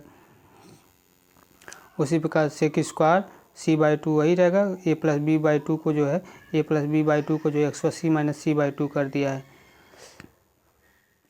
तो यह 90 या जो जब इसको करेंगे 180 बाई 2 यानी कि 90 माइनस थीटा हो जाएगा। तो कास स्क्वायर 90 माइनस थीटा बराबर साइन थीटा हो जाएगा। तो sine square A by 2 plus cos square A by 2 की वैल्यू 1 आ जाएगी। और sec square C by 2 minus cot square 90 minus theta बराबर टेन स्क्वायर थीटा होता है। तो sec square theta minus tan square theta की वैल्यू 1 आता है 1/1 आ जाएगा। 1/1 आ जाएगा तो इसकी सीधी सीधी वैल्यू 1 आ जाएगी। Sec sine square A by 2 plus cos square A by 2 1 sec square C by 2 minus tan square C by 2 की वैल्यू 1। यही फार्मूला होता है। Sine square plus cos square theta बराबर 1 sec square minus tan square theta बराबर 1। और इसको बदलना है तो कास 90 माइनस थीटा बराबर sine theta cot 90 minus theta बराबर टेन थीटा इसी से ऊपर बदला गया। अगला प्रश्न है प्रश्न नंबर 71। अनन्या और बबीता के पास उनकी मित्र कविता की तुलना में क्रमशः 20%, 28% कम धनराशि। बबीता के पास अनन्या की तुलना में कितने % कम धनराशि है। अनन्या, बबीता और कविता तीन लोग हैं। अनन्या है, बबीता है और कविता है। तो मान लीजिए कि टोटल धनराशि 100 रुपये है। 100 रुपये तो अनन्या के पास 80 रुपया कितने कम का है 20% कम का है। तो यानी कि 80 रुपया 80 में 80 का 20% 100 का 20% 80 होगा 80 रुपया है। और बबीता के पास 28% कम है यानी कि 72 है। तो पूछा है कि बबीता के पास अनन्या की तुलना में कितना कम है। तो बबीता के पास जो है अनन्या की तुलना में कितना कम है तो वह 8 कम है। 8 कम है तो परसेंटेज पूछा अनन्या से तो 8 कम है बटे 80 × 100 यानी कि 10% आंसर हो जाएगा। 8 दाम में 80 10 यहाँ 10% हो जाएगा। अगला प्रश्न है प्रश्न नंबर 72। एक मोटर बोट जिसकी चाल शांत जल में 11 किलोमीटर प्रति घंटा है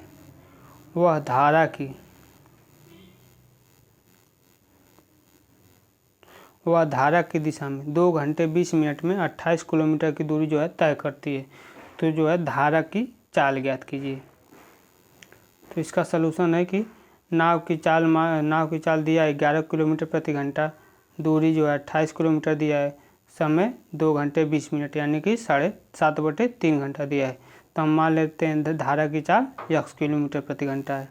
तो प्रश्न के अनुसार कहा है कि 28 किलोमीटर की दूरी को जो है जब धारा की चाल में जाता है यानी कि 11 किलोमीटर प्रति घंटा उसकी चाल है, x की धारा की चाल है। तो 28 किलोमीटर की दूरी जब जो है x + 7 यानी कि धारा के साथ जब जाता है तो 28/11 + x की चाल से जब जाता है तो वह 7/3 घंटा लेता है। यानी कि 11 7 × 4 = 28 ये 4 हो जाएगा, 4 × 3 = 12 यानी कि 11 + x बराबर 12 आ जाएगा। तो x बराबर 1 किलोमीटर प्रति घंटा हो जाएगा यानी कि धारा की चाल जो होगी 1 किलोमीटर प्रति घंटा होगी। अगला प्रश्न है प्रश्न नंबर 73। प्रश्न नंबर 73 है महेंद्र और जाहिद की आयु का अनुपात 6:7 है। 15 वर्ष पहले उनकी आयु का अनुपात 9:11 था। तो महेंद्र की जो है वर्तमान आयु पूछा है। तो महेंद्र और जाहिद की वर्तमान आयु का अनुपात हम मान लेते हैं 6x और 7x हो जाती है। तो 15 कितने वर्ष बाद का है? 15 वर्ष पहले का है। तो महेंद्र की आयु जो है 6 वर्ष पहले कितनी होगी? तो 15 वर्ष पहले, तो 6x - 15 हो जाएगी। उसी प्रकार जाहिद की हो जाएगी 7x - 15 हो जाएगी। तो इसका अनुपात जो कितना अब हो जा रहा है 15 वर्ष पहले, 9/11। तो यह हो जाएगा समीकरण। यहाँ से इसको गुणा करेंगे तो 11 का -11 के 6 में करेंगे 11 छक्का 66, 11 के 15 में करेंगे तो 165 बराबर 9 का 7 में करेंगे, 9 का 7 में करेंगे तो 9 7 63, फिर 9 का 15 में करेंगे तो -135। यहाँ से सॉल्व करेंगे तो 3x बराबर 30, यानी कि x बराबर 10। x की वैल्यू 10 आ गई। अब पूछा किसकी है? महेंद्र की आयु पूछा है। तो महेंद्र का जो वर्तमान आयु है वह 10 है, था 6x है, तो 6 × 10 बराबर 60 हो जाएगी। 60 आंसर हो जाएगा। अगला प्रश्न है प्रश्न नंबर 74। प्रश्न नंबर 74 है, वारली लोक चित्रकारी जो है किस राज्य की लोक कला का एक रूप है? तो यह जो है महाराष्ट्र की जो है एक कला का रूप है। वारली जो है महाराष्ट्र की एक चित्रकारी है। अगला प्रश्न जो है प्रश्न नंबर 75। प्रश्न नंबर 75 है, सुनील हर माह अपने मासिक वेतन 51,000 का 2/7 रुपये 2/7 हिस्सा बचाता है। वह प्रतिमाह कितनी राशि बचाता है? तो 51,000 का 2/7 कर देंगे तो सीधे सीधे 6,000 रुपये बचाता है। बहुत ही सिंपल प्रश्न है। अगला प्रश्न है प्रश्न नंबर 76। 1972 का जो है शिमला समझौता इंदिरा गांधी और किसके बीच हुआ था? तो 1972 का जो शिमला समझौता है वह इंदिरा गांधी और जुल्फिकार अली भुट्टो के बीच हुआ था। 1972 का शिमला समझौता इंदिरा गांधी और जुल्फिकार भुट्टो के बीच हुआ था। अगला प्रश्न जो है प्रश्न नंबर 77। प्रश्न नंबर 77 है कि किसी कूट भाषा में जो है पेट्रोल को 2,5,9,3,4,6 लिखा गया है। उसी कूट भाषा में कूल को 8,4,1,6 लिखा गया है। तो उसी कूट भाषा में लोकल को क्या लिखा जाएगा? तो इसमें हम देखते हैं कि यल के रूप को यल को जो है क्या लिखा गया है? तो यल को जो है ऊपर देखिए, यहाँ पर यल को जो है लास्ट में 6 लिखा गया है। तो यल का वैल्यू क्या हो जाएगा? 6 हो जाएगा। तो सभी में 6 है। उसके बाद ओ पूछा है, तो ओ की वैल्यू जो है इसमें देखिए क्या लिखा गया है? ओ की वैल्यू यहाँ पर ओ की वैल्यू क्या लिखा गया है? 4 लिखा गया है। तो यहाँ पर भी ओ की वैल्यू 4 होगा, तो इसमें 8 दिया नहीं होगा, इसमें भी 8 दिया नहीं होगा। इन दोनों में से एक हो सकता है। अब आगे चेक करते हैं, आगे सी की वैल्यू। अब सी की वैल्यू जो है, अब सी की वैल्यू चेक करते हैं। या कौन सा 2 ठो कटा था? ओ की वैल्यू जो है, ओ की वैल्यू 4 दिया, तो 8 वाला कटेगा, यानी कि यह 2 ठो कट गया था। अब सी की वैल्यू पूछा है। सी की वैल्यू क्या है? सी की वैल्यू यहाँ से 8 है। तो 8 किस में? इसमें जो है 1 है या नहीं होगा, इसमें 8 है, यानी कि यह आंसर हो जाएगा। अगला प्रश्न है प्रश्न नंबर 78। मानव शरीर की सबसे बड़ी धमनी कौन सी है? तो मानव शरीर की जो सबसे बड़ी धमनी है वह महाधमनी है। मानव शरीर की सबसे बड़ी धमनी महाधमनी यानी कि अरोटा है। अगला प्रश्न है प्रश्न नंबर 79। प्रश्न नंबर 79 है कि 352 भागे 28 गुणे 7 - 4 प्लस 10। इसमें दिया है यदि गुणा का अर्थ जो है भाग है और भाग का अर्थ प्लस जोड़ है और माइनस का अर्थ जो है गुणा है और प्लस का अर्थ जो है माइनस है, तो इसको सॉल्व करना है, यानी कि इसमें चिन्हों को बदलना है। तो 392 भागे के स्थान पर क्या है? भागे के स्थान पर प्लस है, तो भागे के स्थान पर प्लस कर देंगे। इंटू 28 गुणे के स्थान पर क्या है? गुणे के स्थान पर जो है गुणे के स्थान पर प्लस है, तो गुणे के स्थान पर प्लस था। गुणे के स्थान पर भाग है, गुणे के स्थान पर भाग है, तो गुणे के स्थान पर भाग कर देंगे, भाग के स्थान पर प्लस कर देंगे, माइनस के स्थान पर गुणा और गुणा के स्थान पर प्लस है। फिर इसको बॉडमास के रूप से सॉल्व करेंगे। बॉडमास के रूप से सॉल्व करेंगे तो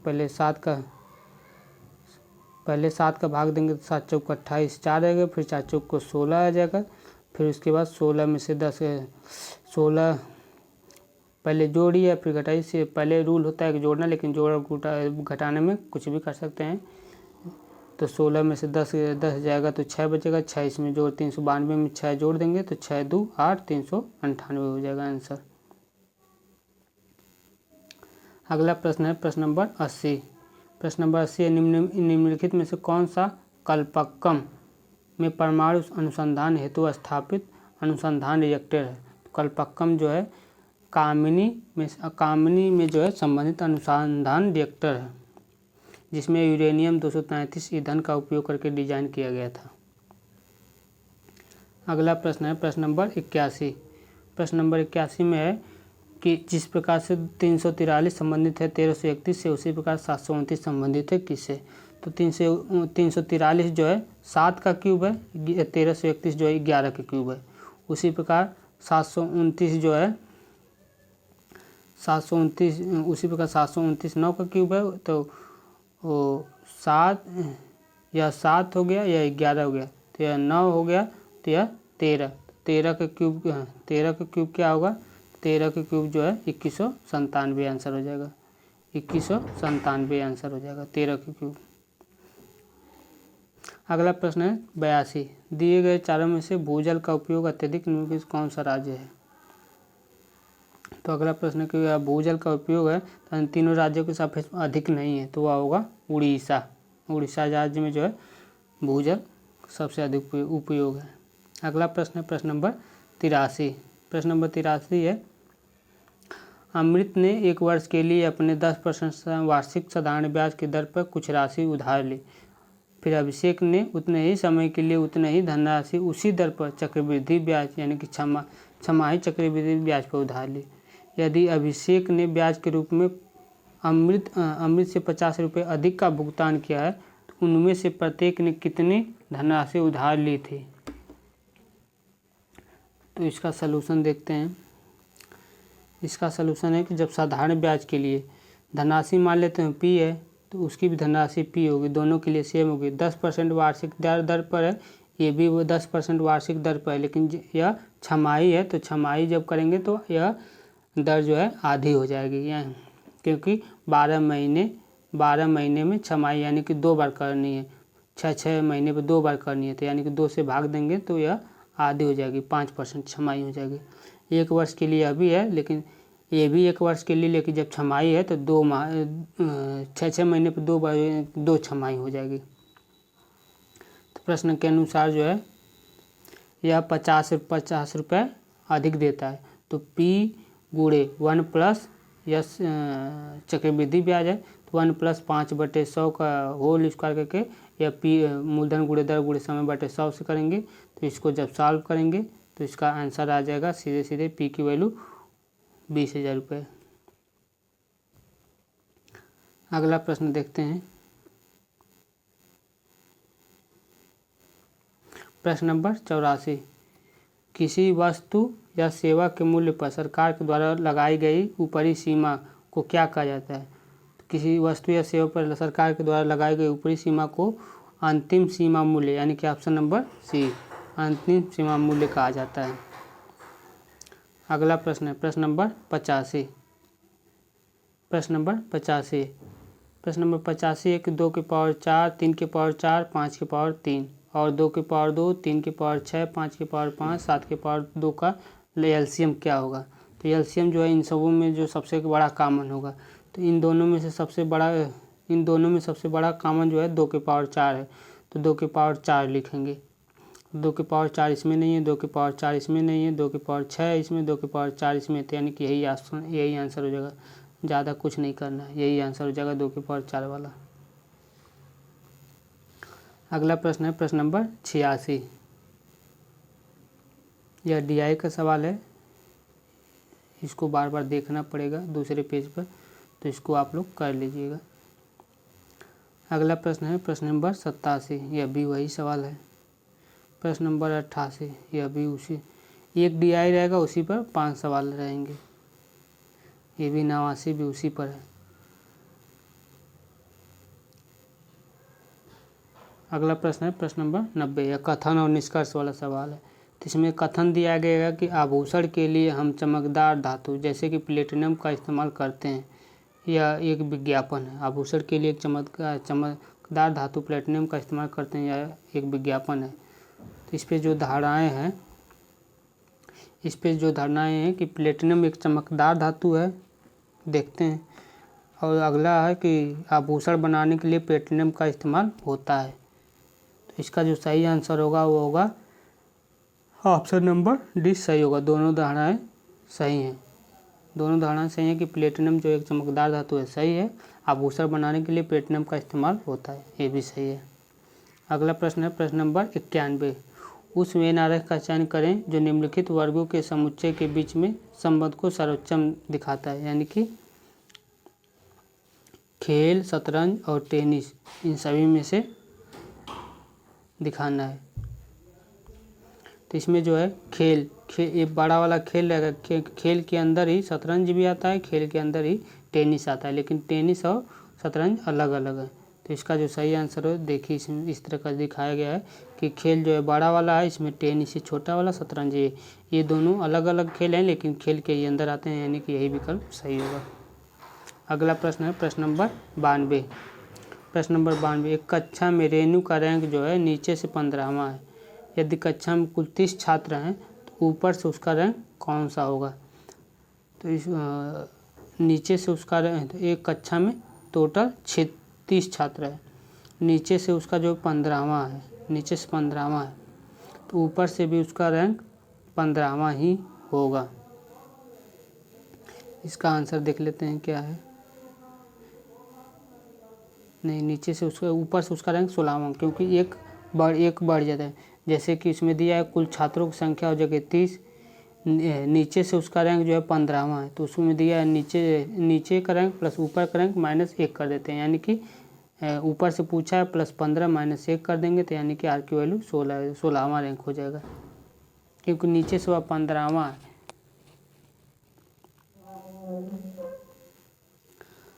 अगला प्रश्न है, गीता का परिचय कराते हुए भानु कहता है वह मेरी नानी यानी कि दादी की नानी अथवा दादी की इकलौती पुत्री की पुत्री है।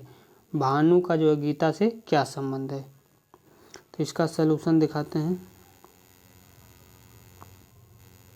इसमें कहा है कि गीता का जो है परिचय कराते हुए, तो गीता यहाँ पर है, तो इसका परिचय कराते हुए भानु का, तो इसका परिचय कराते हुए भानु कहता है कि उसकी जो नानी है या फिर दादी है। परिचय कराते हुए भानु कहता है उसकी नानी या जो दादी है गीता की पुत्री की इकलौती पुत्री है, तो वह इससे किस प्रकार संबंधित हो? तो गीता की जो पुत्री है उसकी पुत्री है, गीता की जो है पुत्री है, तो वह उसका सीधा सीधा भाई हो जाएगा। अगला प्रश्न है प्रश्न नंबर 94। प्रश्न नंबर 94 है, हृदय का जो है जो संबंध कार्डियोलॉजी से है वही संबंध विक का जो है किससे होगा? तो हृदय का संबंध कार्डियोलॉजी से होता है, उसी प्रकार विक का संबंध जो होता है वो नेफ्रोलॉजी से होता है। विक का जो अध्ययन करते हैं उसको नेफ्रोलॉजी कहते हैं, नेफ्रोलॉजी से होता है। अगला प्रश्न है प्रश्न नंबर 95। एक प्रश्न के बाएं 2 तर्क दिए गए हैं। तर्क वाला सवाल है, देखते हैं।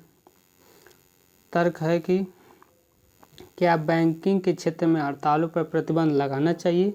कथन है, क्या बैंकिंग के क्षेत्र में हड़ताल लगाना चाहिए, प्रतिबंध लगाना चाहिए हड़ताल पर? इसका तर्क है नहीं, हड़तालों पर प्रतिबंध से श्रमिक अधिकारों की अवहेलना होती है।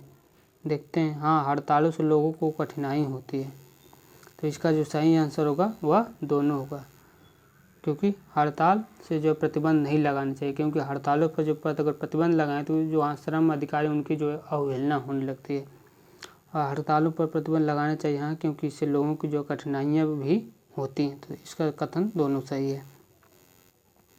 अगला प्रश्न है प्रश्न नंबर 96। निम्नलिखित में से 4 सामग्रियों में से 3 एक प्रकार से संगत है, एक असंगत है, उसको छाटिए। इसमें जो है पीतल इन सभी से भिन्न है, क्योंकि चांदी, सोना, एल्युमिनियम ये सभी धातु हैं, जबकि जो पीतल है वह मिश्र धातु है। पीतल जो है मिश्र धातु, इसलिए यह सबसे अलग है। अगला प्रश्न है प्रश्न नंबर 97। निम्नलिखित 4 वाद्यों में से 3 किसी प्रकार से सामान्य एक अलग है, तो उसको छाटिए।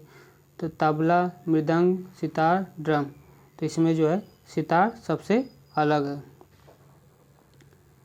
क्योंकि सितार जो है एक तार वाला, तार से संबंधित यंत्र है, जबकि तबला चमड़े से, मृदंग भी उसी तरह चमड़े से और ड्रम को भी बजाते हैं, लेकिन सितार को जो है तार से बजाते हैं। तो यह सबसे अलग है। अगला प्रश्न है प्रश्न नंबर 98। वे नारेख वाला संबंधित सवाल है जिसमें ऑस्ट्रेलिया है, सिडनी है और जापान है। तो इसको देखते हैं कैसे संबंधित किया गया है। तो इसमें दिखाया गया, इसमें ऑस्ट्रेलिया जो है देश है, जिसमें सिडनी एक जो है शहर है, जबकि जापान एक अलग देश है। ऑस्ट्रेलिया भी अलग देश है, जापान भी अलग देश है, लेकिन जो सिडनी है वो ऑस्ट्रेलिया में ही एक शहर है। तो यही वाला ऑप्शन सही होगा। प्रश्न नंबर 99। इनको जो है खाली स्थानों पर भरना है। तो इसमें हम क्रम पहले देखते हैं। जैसे इसमें देख लिए ए बी ए, उसके बाद BC A।